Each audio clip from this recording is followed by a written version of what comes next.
Hi everyone, welcome back to my channel. I hope you guys are doing really well. तो आप लोगों ने जैसे डिमांड की थी कि हमें प्रीवियस ईयर क्वेश्चन पेपर्स हमें करने हैं, तो मैं लेकर आ गई हूँ आप लोगों के लिए लिटरेरी क्रिटिसिज्म एंड थ्योरी के प्रीवियस ईयर क्वेश्चन पेपर्स, जो कि आपके लेटेस्ट 2025 के एग्जाम में पूछे गए थे। तो 2025 का जो एग्ज़ाम लाइक आपका जो 24 वाला जो दिसंबर का एग्ज़ाम था, जो कि जेन में हुआ था, तो वहाँ से मैं क्वेश्चंस लेकर आ गई हूँ आप लोगों के लिए। तो डोंट बी कंफ्यूज, क्योंकि ये जनवरी 2025 वाले क्वेश्चंस हैं।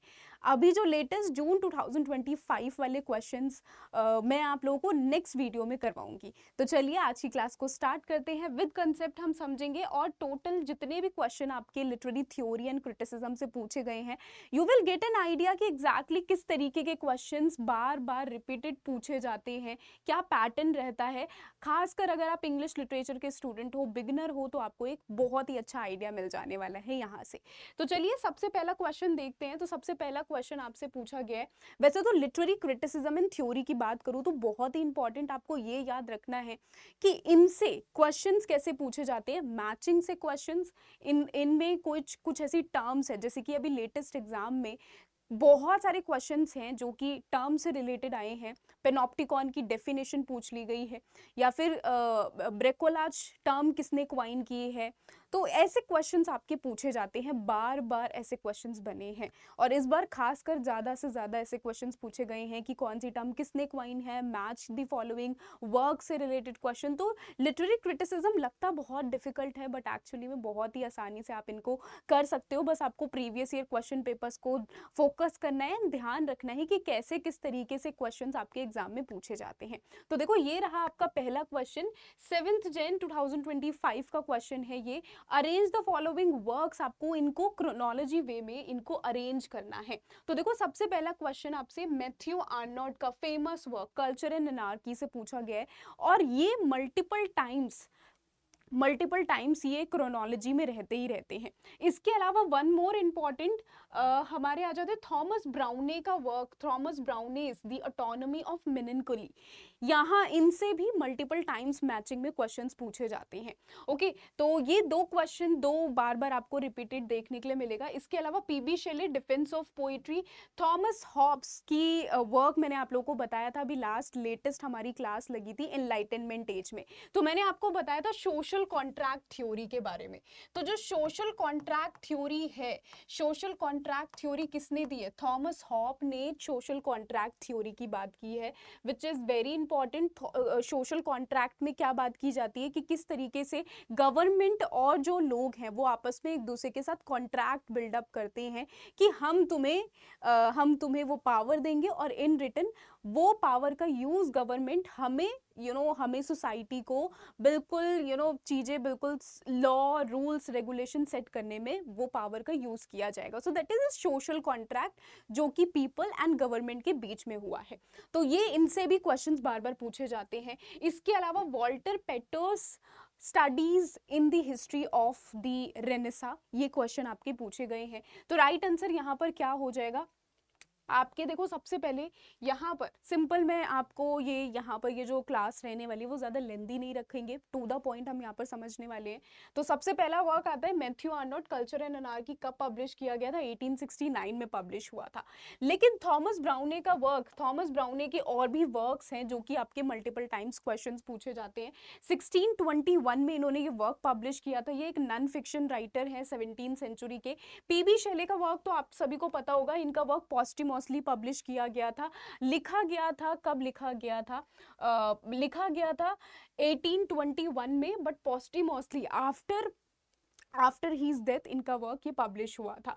पीबी शेले का डिफेंस ऑफ पोइट्री से अभी रिसेंट जून 2025 में भी क्वेश्चंस पूछे गए हैं। इसके अलावा थॉमस हॉब्स का वर्क, अगेन ये 17th सेंचुरी के नॉन फिक्शन राइटर हैं, तो इनका वर्क आता है हमारा 1651 में पब्लिश किया गया था। एंड लास्ट आ जाते हैं 1873 का वर्क। तो राइट आंसर हमारा आप देख सकते हो कि सबसे पहला वर्क कौन सा आ जाता है हमारा?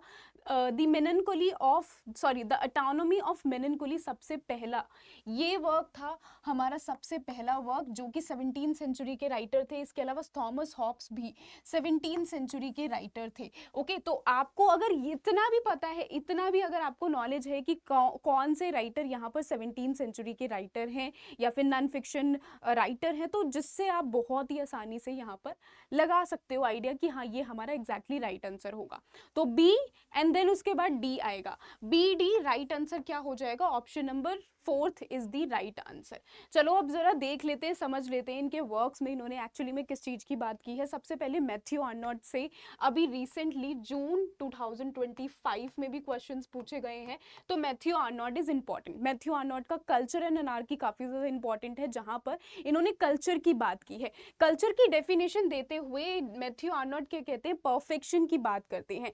कल्चर जो कि इनके according best that has been thought and said in the world. And अभी रिसेंट जो क्वेश्चन पूछा गया था, क्वेश्चन में डेफिनेशन बेस्ड क्वेश्चन बने हैं, तो खैर मैं बार बार यही जून के क्वेश्चंस को मैं लेकर आ रही हूँ, बट जून वाले जो क्वेश्चंस हैं, जून के क्वेश्चन और जनवरी के क्वेश्चन, बहुत सारे ऐसे क्वेश्चंस हैं जो कि सिमिलर हैं, तो इसीलिए प्रीवियस ईयर क्वेश्चन पेपर्स को अटेम्प्ट करना बहुत इंपॉर्टेंट है आप सभी लोगों के लिए। ओके, तो ये आप देख सकते हो इनके अकॉर्डिंग मैथ्यू आर्नॉट का ये मानना था कि कल्चर एक ऐसी चीज है जो कि अब तक का सबसे बेस्ट है, best that has been thought and said in the world, that is culture. वो क्या है, कल्चर है। ये सिर्फ और सिर्फ it doesn't just an art और लिटरेचर। कल्चर जो कि हमें मोरल वैल्यू देता है, हमें इंटेलेक्चुअली डेवलप करने में, ग्रो करने में हेल्प करता है, तो ये यहाँ पर कल्चर की बात करते हैं अपने वर्क के अंदर। इसके अलावा मैथ्यू आर्नॉट ने जो सोसाइटी है, इन्होंने थ्री पार्ट्स में, 3 क्लास में सोसाइटी को डिवाइड किया है, वेरी इंपॉर्टेंट। अब जो ये इनका वर्क आ जाता है, इनके वर्क के टाइम पर, इसी टाइम पर हमें देखने के लिए मिलेगा 19th सेंचुरी के हमारे राइटर है मैथ्यू आर्नॉट, इसी टाइम पे मार्क्सिज्म का भी वर्क आता है।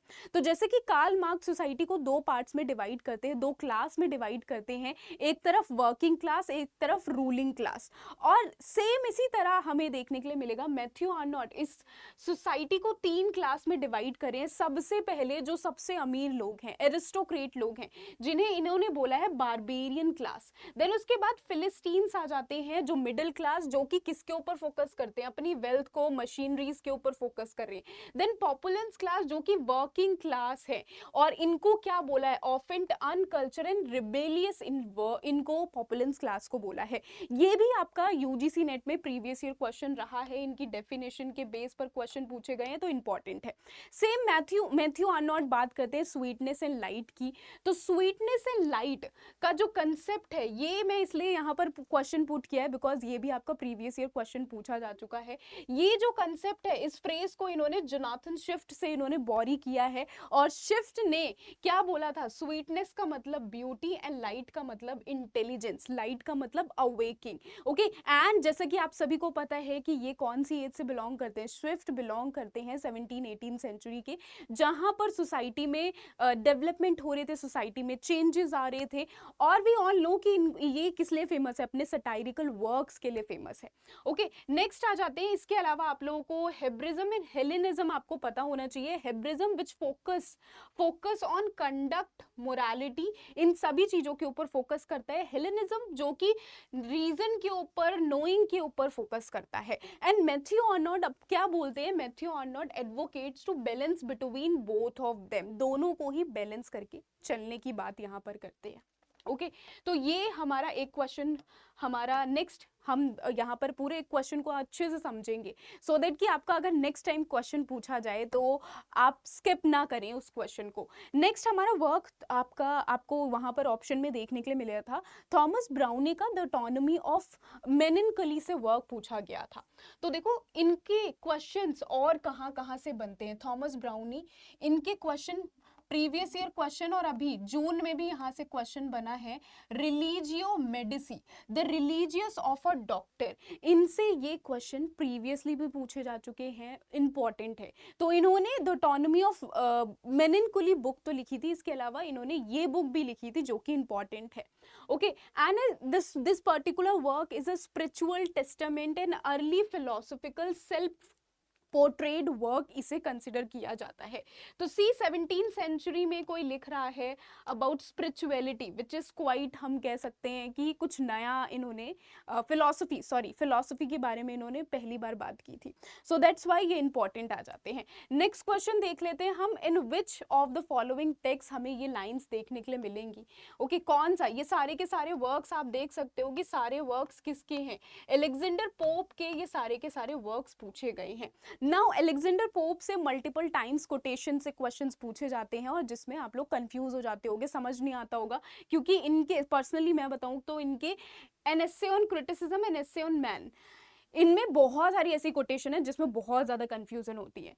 तो जैसे कि यहाँ पर आप देख सकते हो कोटेशन यहाँ पर पूछी गई है और आपको बताना है कि क्या होगा राइट आंसर। ओके, एक बार मैं यहाँ पर देख लेती हूँ, कोट पढ़ देती हूँ आप सभी लोगों के लिए। Of all the causes which conspire to blind की बात की गई है, man's earing judgment and misguide the mind, what the weak head with strongest bias rules, okay, is pride the never failing vice of fools। तो I hope कि आप लोग कुछ ऐसे कीवर्ड्स होते हैं जिनको पहचानना बहुत ज़्यादा ज़रूरी है, इनको पहचान कर ही आप समझ सकते हो कि किसकी बात की गई है। तो ऑब्वियसली ये सारी जो रूल्स रेगुलेशन की बात करते हैं, बायसनेस की बात करते हैं, एक क्रिटिक को किस तरीके से क्रिटिसाइज करना चाहिए, एक क्रिटिसिज्म का वर्क कैसा होना चाहिए। ओके, तो ये सारी की सारी जो लाइंस है, इस तरीके की लाइंस, इनका वर्क आता है एन एस्से ऑन क्रिटिसिज्म में आती है। So right answer is an essay on criticism, जो कि कब पब्लिश हुआ था, 1711 में इस वर्क को पब्लिश किया गया था। Now an essay on criticism में ये बार बार ऐसी लाइंस है जो कि आपके एग्जाम में पूछी जाती है। तो ये सारी लाइंस मैंने यहाँ पर मेंशन कर दी है, एक बार जरा इन लाइंस को भी देख लेते हैं। सबसे पहले तो very famous line this one previous year questions में पूछी जा चुकी है, इवन सेट के एग्जाम में भी ये क्वेश्चंस पूछे गए हैं। ओके, ये वाला सेट के एग्जाम में भी क्वेश्चन पूछा गया है। और हमें यहाँ पर एक बार जरा देख लेते हैं, a little learning is a dangerous thing. छोटी सी नॉलेज, ये तो हम सभी को पता है, a little learning is a dangerous thing. यहाँ पर ये बात करते हैं सुपरफिशियल नॉलेज की बात करते हैं। Okay, as you guys know कि जब अलेक्जेंडर पोप की बात कर रहे हैं तो अलेक्जेंडर पोप कौन सी एज से बिलोंग करते हैं, ये बिलोंग करते हैं ऑगस्टन पीरियड। ऑगस्टन पीरियड में क्या हुआ था, इस टाइम पर जो राइटिंग्स थी, राइटिंग में आर्टिफिशियलिटी काफ़ी ज़्यादा आ गई थी। आर्टिफिशियलिटी का मतलब क्या है, ये ऑगस्टन एज जब हम पढ़ेंगे इन डिटेल में तो हम वहाँ पर इसको डिस्कस करेंगे। ओके, तो सुपरफिशियस आर्टिफिशियल नॉलेज की बात यहाँ पर की गई है। इन्होंने बोला है ड्रिंक डीप और taste not the premium spring. Okay, तो ये इन्होंने बोला है true understanding requires deep study. अच्छी अंडरस्टैंडिंग के लिए क्या है, हमें डीपली उन वर्क को स्टडी करना पड़ेगा। ओके, तो ये एक कोट है। और इसके अलावा एक और फेमस कोट है जो कि आपका प्रीवियस ईयर क्वेश्चन, वैसे तो सारे पर बने हैं बट ये कुछ ऐसे जो कि मल्टीपल टाइम्स रिपीट हुए हैं।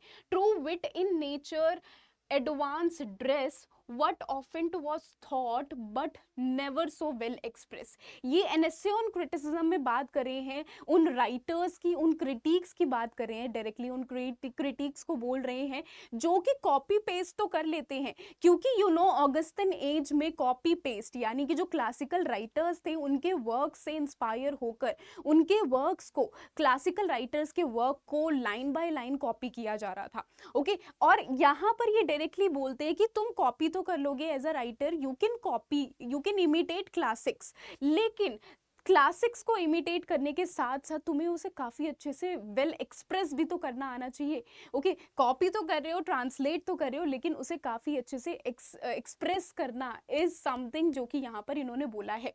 True wit in nature never to wit in nature, nature का मतलब इज इमिटेशन। नेचर का मतलब क्या है यहाँ पर, नेचर का मतलब है imitation. Advantage dressed what oft was thought but never well expressed. तो ये इनका एक फेमस कोट आ जाता है। इसके अलावा कुछ और अदर कोट्स जो कि द रेप ऑफ लॉक से क्वेश्चंस पूछे गए हैं। The rape of lock publish 1712 में, 1714 में और इसके अलावा 1717 में पब्लिश हुआ था। इंपॉर्टेंट है।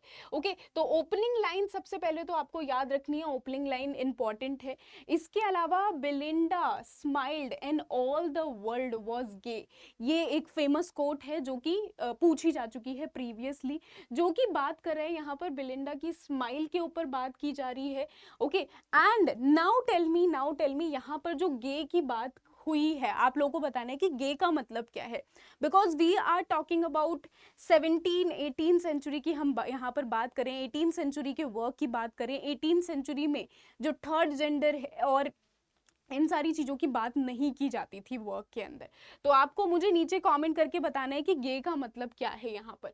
ओके, तो ये अगेन कुछ ऐसे इंपॉर्टेंट कोड्स हैं, आप देख सकते हो कि इनके वर्क से पूछे जा चुके हैं, तो आप इनको याद रख सकते हो। एन एस्से ऑन मेन से कैसे कैसे कोटेशंस बार बार रिपीट हुए हैं, ये सारा का सारा आई होप आपको समझ में आ गया होगा।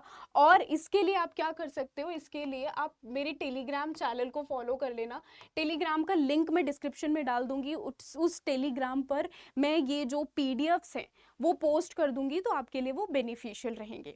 आई होप कि आपको ये क्लास अच्छी लगी होगी। छोटी सी वीडियो बनाई है और इसी तरीके से मैं और भी क्वेश्चंस और भी एक दो करके क्वेश्चंस लेकर आती रहूंगी, क्योंकि देखो मैं आप लोगों के लिए एक क्वेश्चन लेकर आऊँ, उसमें मैं डायरेक्टली बता दे रही हूँ कि ये ए आंसर है, बी आंसर है, उससे कोई फायदा नहीं है। लेकिन एक क्वेश्चन को हम बहुत अच्छे से समझेंगे कि और कैसे इस तरीके से क्वेश्चन पूछे गए हैं जो आपके लिए बेनिफिशियल रहेगा। तो आप लोगों को बने रहना है मेरे चैनल पर और नीचे कमेंट करके बता देना कि और किस तरीके की वीडियोस आप लोगों को पसंद है, किस तरीके की वीडियोस मैं आप लोगों के लिए बनाऊं, सो दैट कि मुझे पता चल जाएगी आप लोग किस चीज को ढूंढ रहे हो।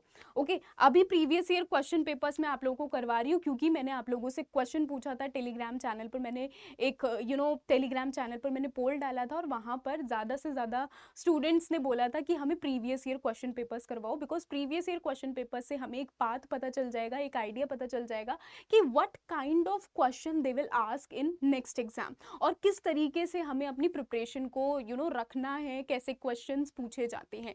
तो आई होप कि आपको ये क्लास अच्छी लगी होगी। अगर अच्छी लगी है तो नीचे कमेंट करके ज़रूर बता देना। नेक्स्ट और कैसी किस तरीके की क्लास चाहिए ये भी कमेंट करके बता देना। लाइक शेयर एंड सब्सक्राइब ज़रूर कर देना। बाकी मिलते हैं हम अपनी नेक्स्ट क्लास में। Bye bye everyone, have a great day.